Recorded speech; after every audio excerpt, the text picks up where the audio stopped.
Carports are long-term assets, and truck rolls can be expensive.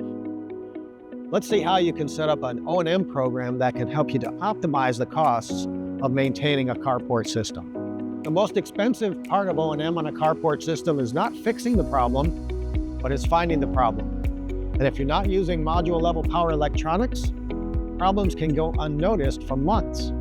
That's why with the SolarEdge 1 for C&I monitoring program, you can spot problems right away and address them. So stop rolling your truck for one issue at a time. You can batch all your issues and fix them at the time of the scheduled maintenance, especially on carports where you know you're going to have a lift on site. That turns your O&M from a string of emergencies to a predictable program, and that's what long-term asset owners do. Ultimately, at a C&I scale, uptime is revenue. Every percentage point of uptime converts to real dollars over the life of the system.